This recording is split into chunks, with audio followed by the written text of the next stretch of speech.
I guess it's my turn.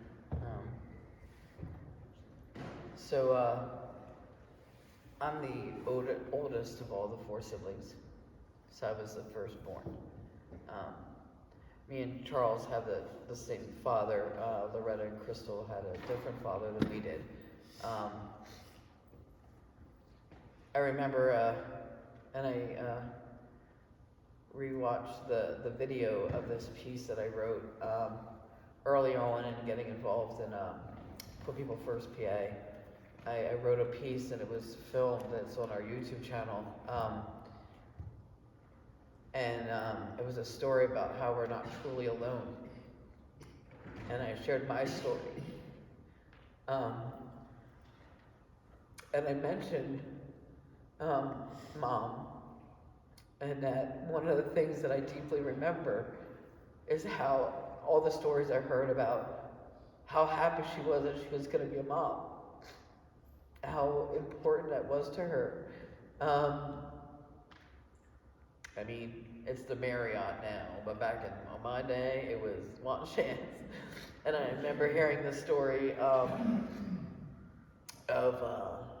my mom taking a wedding dress off layaway to put a crib on layaway instead, because she found out she was going to be a mom. And one of the things that has been really hard for me that I've been grappling with is the time that I was with her and raised by her, but then also being taken away from her and eventually given custody to my dad. My mom and dad are like night and day. Like total opposites. And it was a rough time during the time where I was raised by my father, which was a chunk of my life. And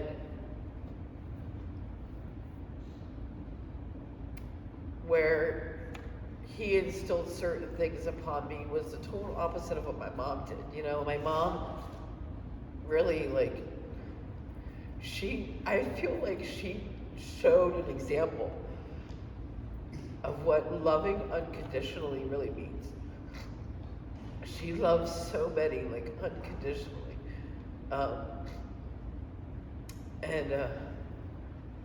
I know for me, it's, I remember a time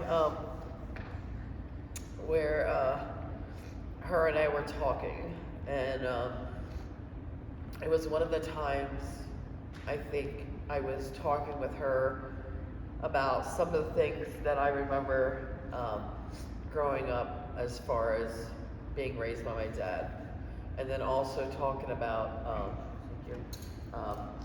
the organizing work that I'm involved in. And the discussion led, when we were talking about the different things that I got from my parents, you know, personality traits, whatever. And I remember it being said that I got her heart. For the people that are really, really close in my life, I don't always show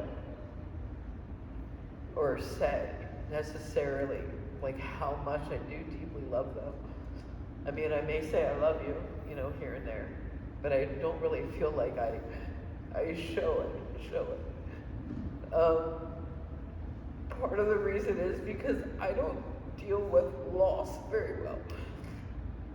And I have been taught and conditioned, you know, by my father to suppress my feelings and to suffer in silence alone.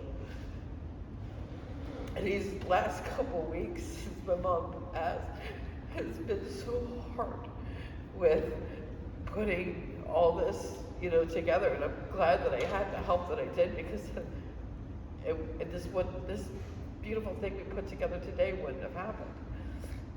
And I allowed myself moments, mostly, at night after Matt had gone to sleep, to really reflect about my mom and how I felt. Some moments it has hit me when I couldn't control it, like when I was at work or something.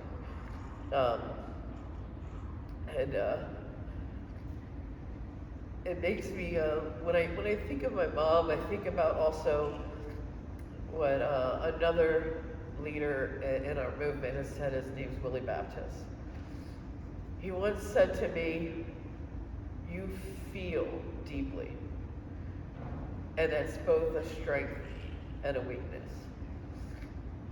And I felt like my mom was the same way. I think that's what I got from her. And her and I have had many conversations about this work. I remember online when me and Matt were sharing the graphics announcing about being a part of the Preachers and Teachers Bureau of the Cairo Center for the Church of the Poor. Which basically, we signed up to be a part of that, where we can be asked to go different places to preach about different topics that we signed up with, we felt comfortable teaching about. And when she saw that, she was already in the comment section, "Oh, great, I'm so proud of you, this is awesome. We need more people like you guys in the world." And I'm saddened that she didn't get a chance to get to a spot where she saw just how many people are already a part of this movement, that we are doing that. And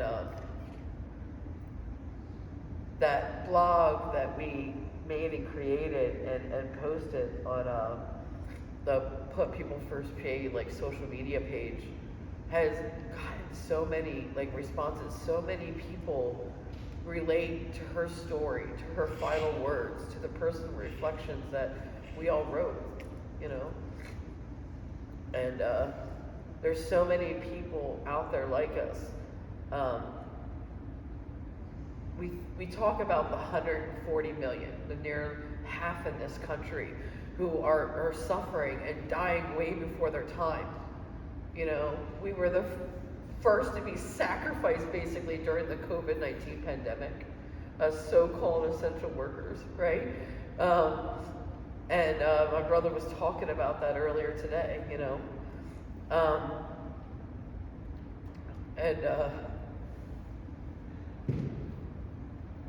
my mom was one of those 140 million. I think just about everyone in this room is one of those 140 million. And it doesn't have to be that way. And she knew it needed to change too. And I do really wish we weren't so far apart and that the transportation wasn't such a hindrance, or I would have seen her more, but I kept in touch the best I could on phone calls, texts, and at least I can take solace in that, we had her over for last Thanksgiving, we worked with Crystal to share with the transportation so that we can make that happen, and I'll just try to take solace in that. And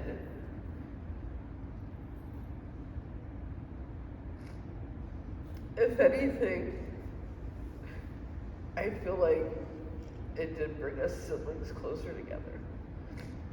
And I think that Mom would want us to keep that going even after today. There was a time when our family was closer. I feel like things fell apart when Daddy died.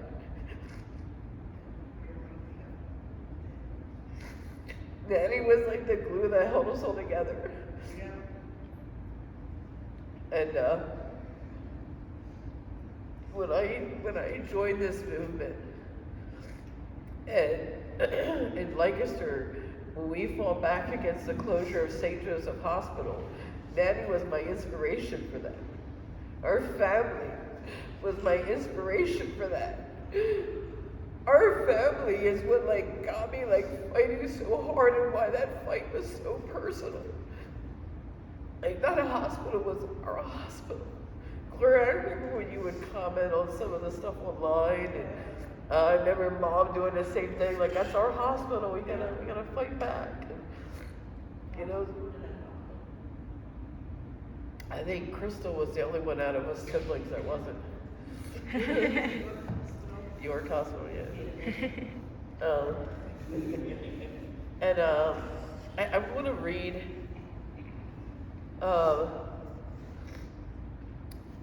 besides text, I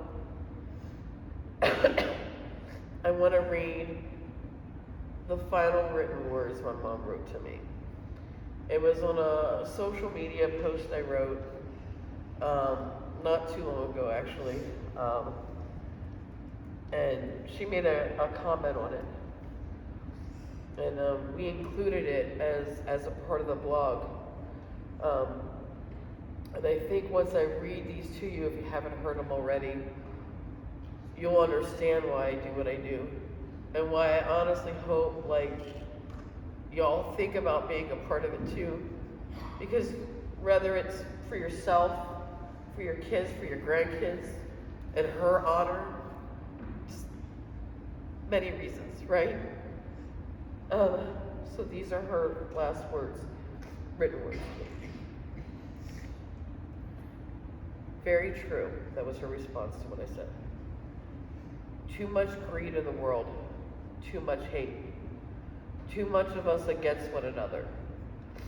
Love one another, help one another out, no matter what color you are, no matter who you are, what race. If you ever see a homeless person on the street, give them a couple dollars. They can't help, they don't have any place to go. The rent is so high. What do you expect with the government being so greedy?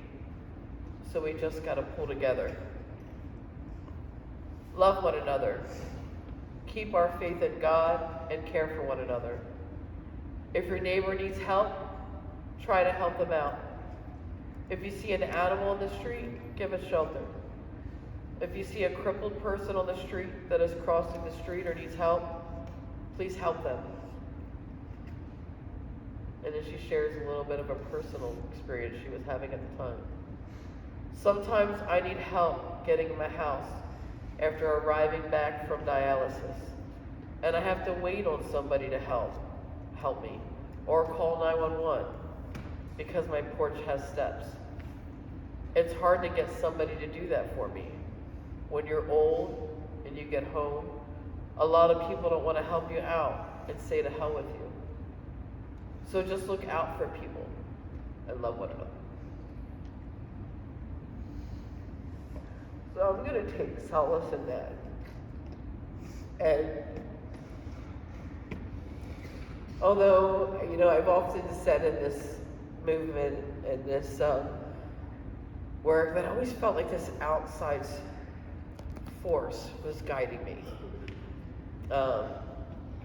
Because of some of my upbringing with my dad, I kind of developed a disdain or hate or anger towards God, right?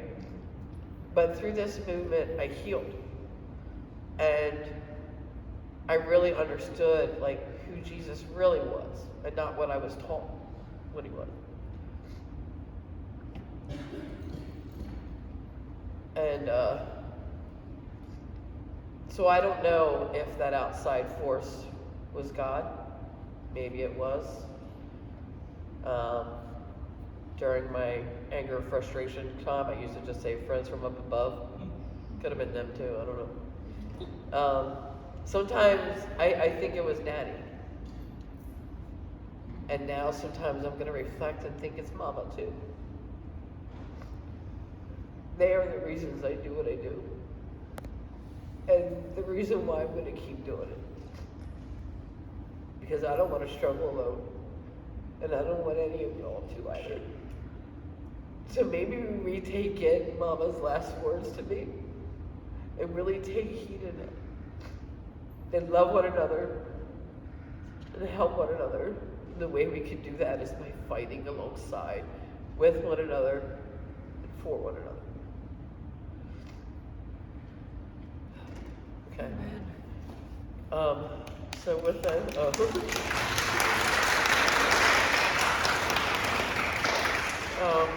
So with that, I believe, if you're still game, I think, let me double check, sorry.